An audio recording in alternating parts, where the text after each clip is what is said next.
എങ്ങനെയുണ്ട് എന്ന് ചോദിക്കുന്ന നഴ്സുമാർ, നിങ്ങളൊക്കെ ആശുപത്രിയിൽ നിങ്ങളുടെ രക്ഷിതാക്കളൊക്കെ അഡ്മിറ്റ് ആയിട്ടില്ലേ, അല്ലെങ്കിൽ ചേച്ചിമാര് പ്രസവത്തിനൊക്കെ അഡ്മിറ്റ് ആയിട്ടില്ലേ? എത്ര നഴ്സുമാര് നഴ്സിംഗിന് വേണ്ടിയിട്ട് വരുമ്പോ എങ്ങനെയുണ്ടെന്ന് എന്ന് ചിരിച്ച മുഖത്തോടെ പറയുന്ന എത്ര നഴ്സുമാരുണ്ടാവും? കണ്ടിട്ടുണ്ടോ? ഇല്ല. അത് നിങ്ങൾ തിരുത്തണം.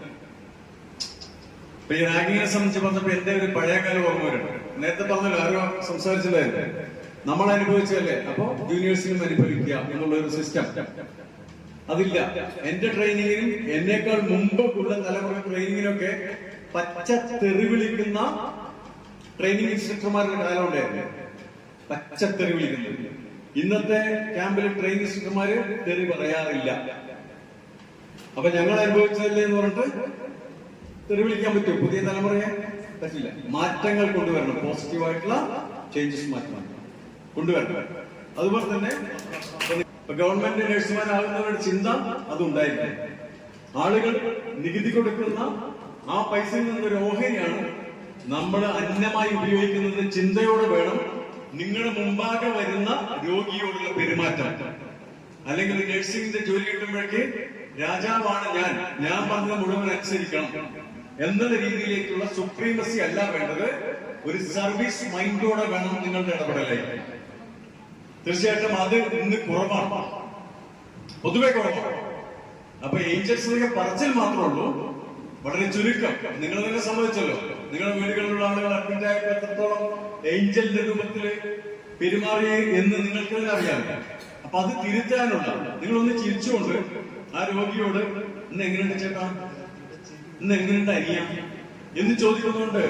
നിങ്ങൾക്ക് എന്തെങ്കിലും നഷ്ടമുണ്ടോ? എന്തെങ്കിലും നഷ്ടം? ഒന്നുമില്ല. പക്ഷെ ആ കിടക്കുന്ന രോഗി 9ാമത്തെ ദിവസമായിരിക്കും, മാനസികമായിട്ട് വളരെയധികം ക്ഷീണിതരായിരിക്കുമ്പോ നിങ്ങളെപ്പോലുള്ള അതോറിറ്റീസിന്റെ ഭാഗത്തുള്ള ഒരു നല്ല വാക്ക് അയാൾക്കൊരു എനർജി ആയിട്ടാണ് വരുന്നത്. പറയാനുള്ളത് നിയമത്തെ മനസ്സിലാക്കുകയും അത് സ്വമേധയ അനുസരിക്കാൻ സ്വയം പ്രതിജ്ഞാബദ്ധമാക്കുകയും ഒപ്പം മറ്റുള്ളവരെ കൂടി ഈ നിയമത്തിന് അവബോധം ഉണ്ടാക്കി കൊടുക്കുകയും ചെയ്യുമ്പോഴാണ് ശരിക്കും ഒരു പൗരധർമ്മത്തിലേക്ക് നിങ്ങൾ ഉൾപ്പെടുകയുമെന്ന് എന്റെ അഭിപ്രായം. ഇന്ന് അതിന്റെ പോരായ്മ നിയമത്തെ മുഴുവൻ വയലേറ്റ് ചെയ്യപ്പെടുന്ന രീതിയിലാണ് ഇന്ന് നമ്മുടെ സംസ്ഥാനവും അല്ലെങ്കിൽ ഇതര സംസ്ഥാനങ്ങളും ഇന്ത്യയിലെ ഒട്ടുമിക്ക സ്ഥലങ്ങളിലും പോയിക്കൊണ്ടിരിക്കുന്നത്. ഇന്ത്യയിൽ ഫോറിൻ രാജ്യങ്ങളിലൊക്കെ നമ്മളൊക്കെ പോലീസ് ഭയങ്കരമാണ്, അവിടെ മര്യാദക്കാരാണ്, സാറിന് വിളിക്കുള്ളൂ എന്നൊക്കെ പറയും, ഇല്ലേ? പറയില്ലേ? പോലീസ് ഫോറിൻ രാഷ്ട്രങ്ങളിൽ ഭയങ്കര മര്യാദയുള്ള പോലീസാണ്. ഇവിടുത്തെ പോലീസ് എങ്ങനെയെന്നൊക്കെ ചോദിച്ചു.